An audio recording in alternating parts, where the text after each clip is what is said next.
Oke, selamat pagi.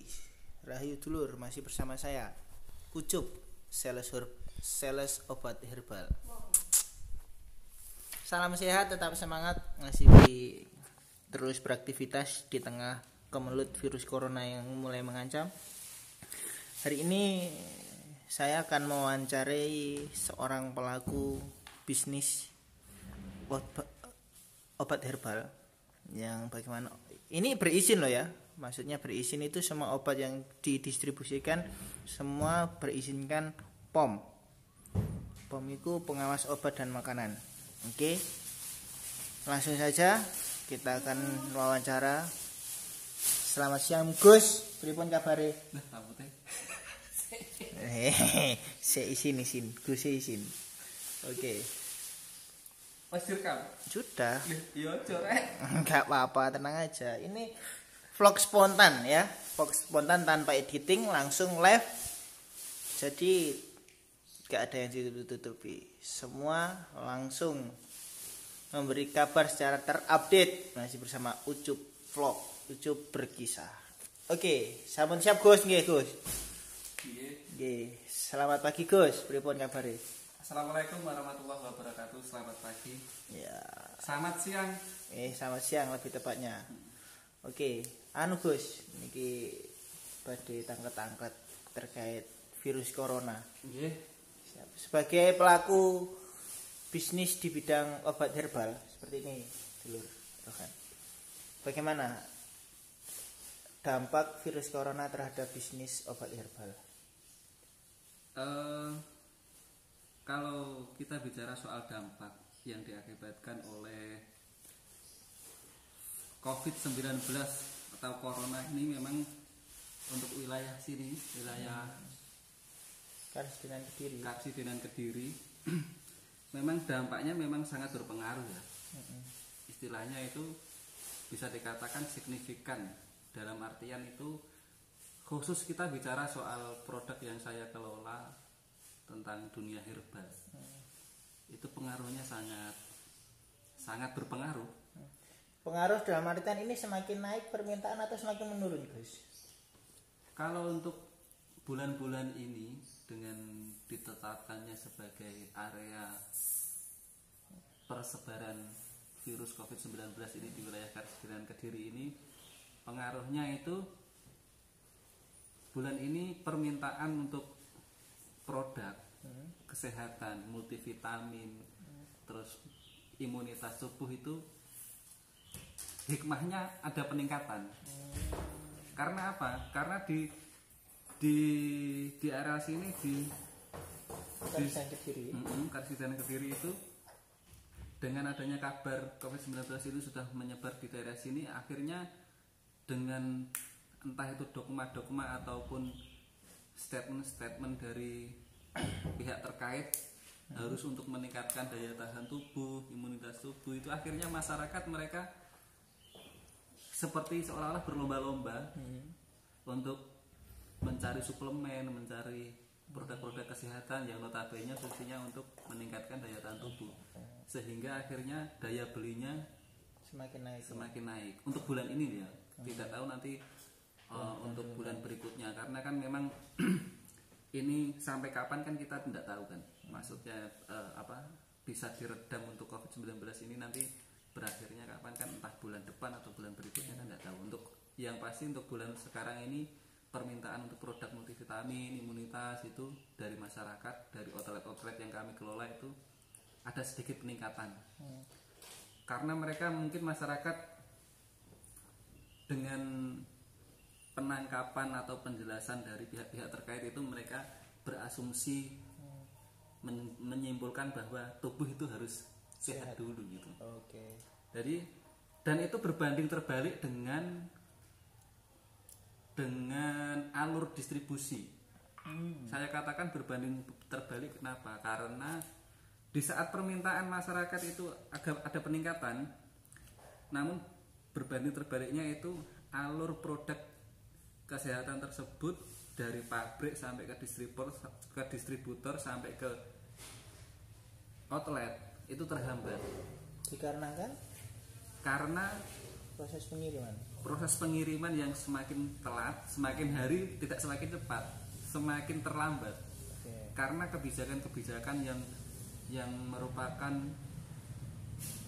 entah ini kebijakannya mungkin dari pemerintah atau dari instansi terkait soal ini karantina wilayah, lockdown itu kan nanti mempengaruhi kinerja dalam artian distribusi seperti kayak ekspedisi, travel paket dari pabrik ke distributor ke wilayah karesidenan itu sendiri kan terlambat. Soalnya produk ini kan pabriknya asalnya kan dari berbagai macam daerah di Indonesia kan. Contoh saja dari pabrik yang dari Jawa Barat itu masuk ke Jawa Timur itu susah sekali karena terbentur sama izin mungkin apa izin masuk sekarang, karantina wilayah, lockdown itu kan semua kan diwajibkan untuk di rumah, tidak mobilitas orang itu terbatasi. Nah, yang bekerja di pengiriman itu kan manusia semua.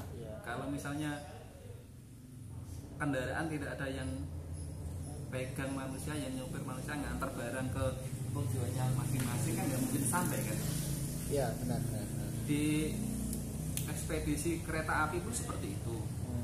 Semuanya sangat berpengaruh untuk distribusi barangnya, sehingga bisa dikatakan untuk bulan ini itu permintaan banyak tapi penyedia barangnya terlambat. Bisa dikatakan istilahnya itu kosong nanti ada, kosong nanti ada, kosong ada lagi gitu. Oke. Nah, berarti secara tidak langsung karena sistem seperti itu yang sebenarnya yang menjadi pemicu atau yang memicu kenaikan harga sebenarnya. Iya. Karena kelangkaan barang, kemudian hingga akhirnya harga secara tidak mau menurut ekonomi semakin kelangkaan barang, permintaan tinggi secara langsung itu berpengaruh dengan perubahan harga nanti. Di saat permintaan banyak, permintaan membludak, tapi stok barang di lapangan itu menipis, itu kenapa ya? Mungkin saya sendiri juga ndak tahu asbab nuzulnya itu seperti apa. Cuman realita di lapangan itu memang begitu. Realita di lapangan itu memang di saat barang itu langka dan permintaan itu banyak, itu entah kenapa harga itu semakin berubah naik gitu loh. Mungkin karena para pedagangnya itu juga kesulitan nyari barang, terus nyari barang dapatnya lama, dan ongkos kirim ataupun biaya-biaya untuk mencari barang itu bertambah. Salah satu contohnya misalnya kalau kita misalnya beli barang dari luar provinsi gitu, misalnya ongkos kirimnya itu biasanya kalau kondisi normal itu 200.000 misalnya, terus dengan kondisi yang tidak menentu seperti ini bisa sampai 500.000. Nah, dengan itu belum lagi ditambah dengan modalnya, berarti kan modal plus ongkos kirimnya yang semakin membengkak kan otomatis berpengaruh dengan harga jual yang akan diberikan ke pihak toko gitu kan. Sebenarnya berarti ada banyak faktor ya teman-teman, tidak serta-merta semua itu ada kaitannya dengan penimbunan barang atau apa.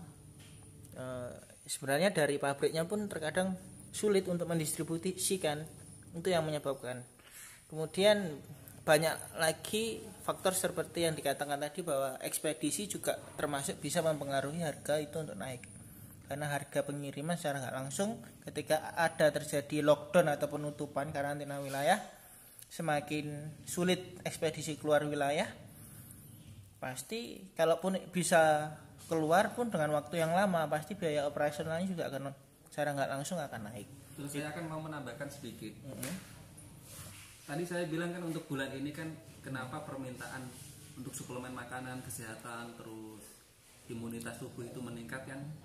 Ya itu tadi mungkin kesimpulan masyarakat kan mengkondisikan agar tubuhnya semakin sehat, menjaga imunitas tubuh dengan asupan nutrisi dari suplemen makanan. Ini untuk bulan ini. Kemungkinan besar dengan kondisi lockdown karantina wilayah seperti ini kan orang semuanya akan kebanyakan menjadi pengangguran sementara. income tidak ada tapi biaya hidup tetap berlanjut, bisa disimpulkan bahwa nanti untuk bulan berikutnya mungkin yang akan diserang itu mungkin sembako. Karena mungkin sekarang multivitamin, imunitas, suplemen makanan itu sekarang karena stok sembakonya di rumah masih mencukupi kan. Untuk bulan berikutnya mungkin waktunya untuk pembelanjaan kebutuhan keluarga. Jadi alokasi alokasi uang belanja mungkin ditujukan untuk membelanja kebutuhan sehari-hari. Suplemen makanannya mungkin di nomor sekiankan, sehingga itu akan berdampak kepada permintaan produk kesehatan mungkin akan menurun untuk bulan berikutnya. Itu biasanya pemetaan seperti itu biasa terjadi. Contoh pada waktu mendekati lebaran kan seperti itu.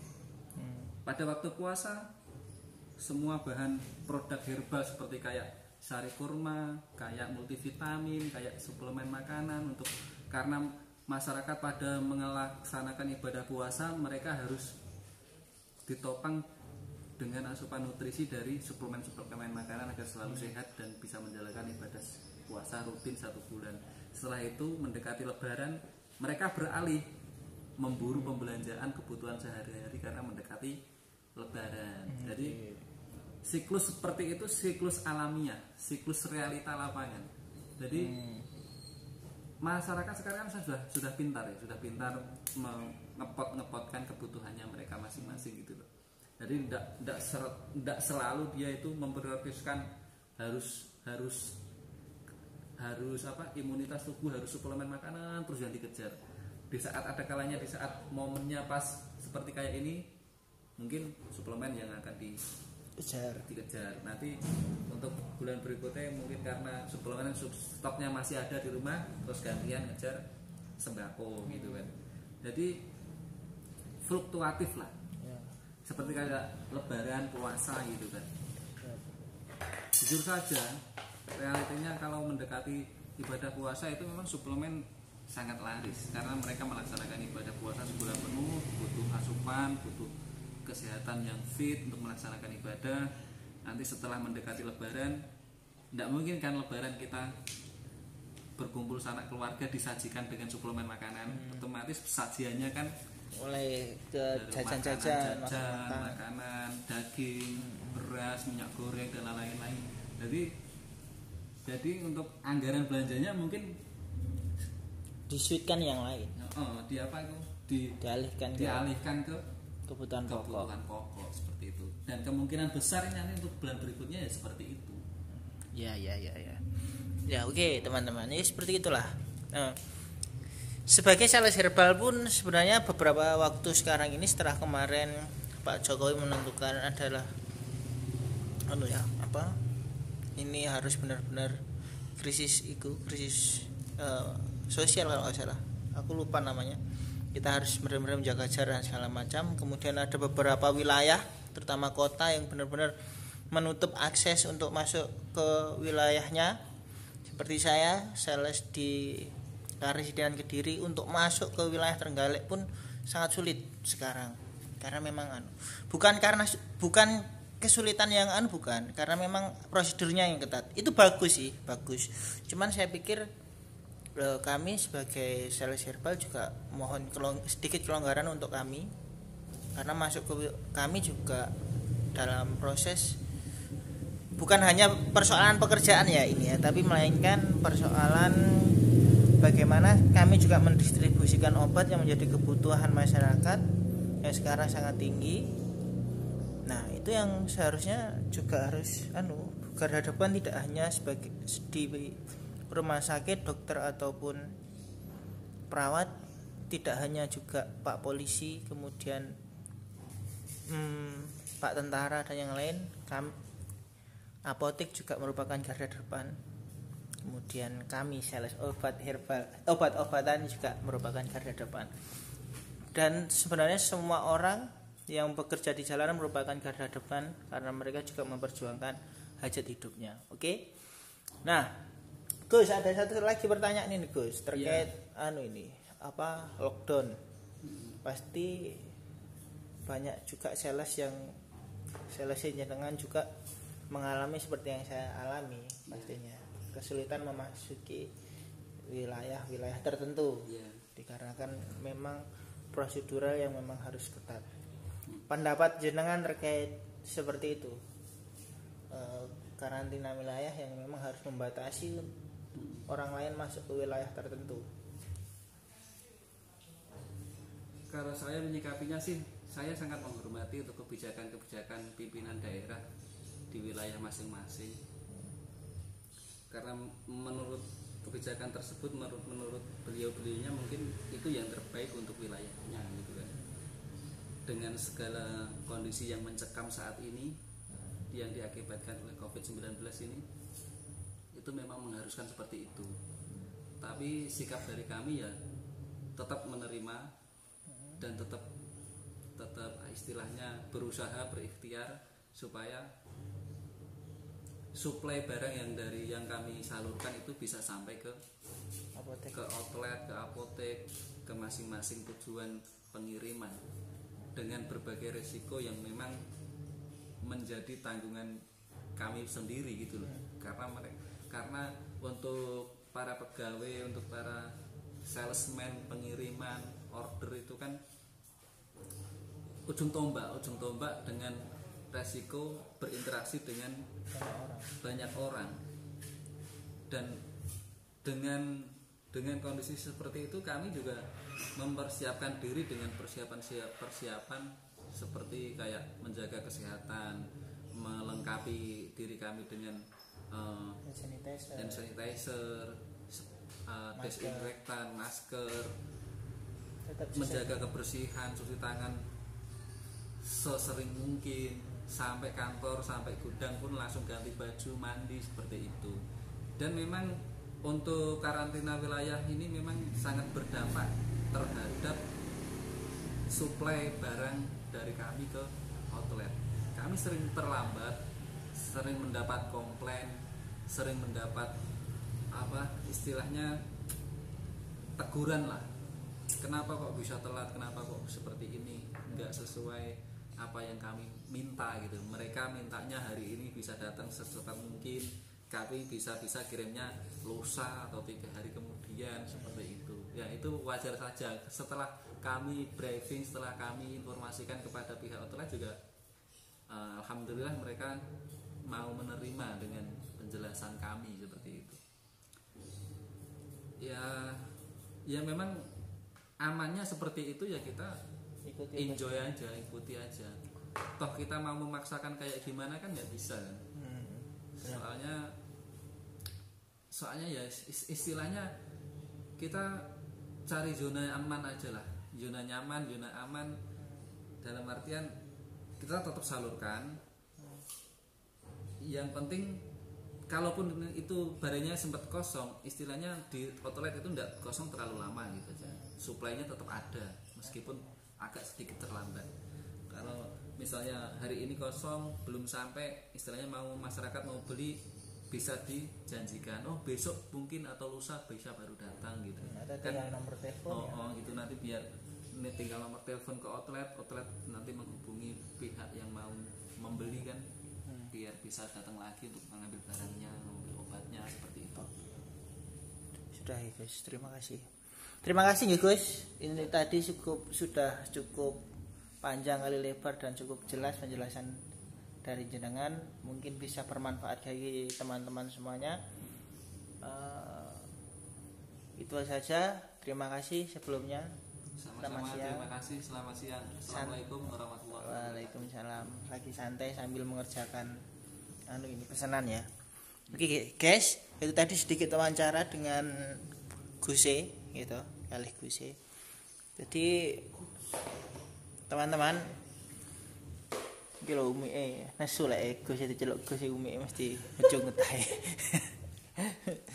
Jadi iya teman-teman, sebab kami sebagai sales tetap menerima, benar katanya Gus itu, pokoknya melu wae lah apa sing menjadi aturan yang terbaik memang, karena memang karantina wilayah secara gak langsung memang sedikit membantu, dalam artian resiko penyebaran COVID secara nggak langsung akan terputus. Itu merupakan usaha satu. Usaha dua yang harusnya tetap kita lakukan, yaitu mau sering-sering rajin cuci tangan, jaga kesehatan, multivitamin jangan lupa, sering ganti pakaian, salah satunya mandi. Setelah dari luar sering-sering mandi, apalagi berinteraksi dengan orang banyak. Untuk mbak-mbak apotek yang setiap hari harus bertemu dengan kami, sales-sales yang memang dari jalanan, dalam artian kita harus kadang melintasi zona merah seperti Kediri militer yang sudah ditentukan zona merah. Tetap jaga kesehatan, tetap jaga imunitas ya, sering-sering mandi. Jadi piye Mas Madu Karisma iki ora diregani anak bareng ora? Apa itu? Tutup sih. Oh iya, wali sing menane. Ono barangnya telu kok. Ditulis ya nang ngono kok. Oke, terima kasih. Kami juga berusaha, saya harap teman-teman di rumah juga tetap berusaha menjaga kesehatan, tetap berjuang. Terus gini, pesan saya, ayolah yang sudah enak di rumah. Kami juga sebenarnya pengen di rumah, dalam artian kami juga takut terhadap virus corona, tapi bagaimana lagi ketika kita di rumah, pendistribusian obat juga akan terhambat, kebutuhan Anda terkait kesehatan juga akan terlambat. Jadi tolong lek ndek omah ya santai wae, lapo-lapo. Sepenting tubuh sehat, tidak usah nyinyir. Sing wong senang dalan bukan gak peduli, tapi justru sangat peduli. Lebih peduli kepada Anda dan lebih peduli terhadap keluarganya. Oke, salam sehat, tetap semangat. Jangan lupa jaga kesehatan terus. Oke. Selamat siang. Assalamualaikum warahmatullahi wabarakatuh. Cute.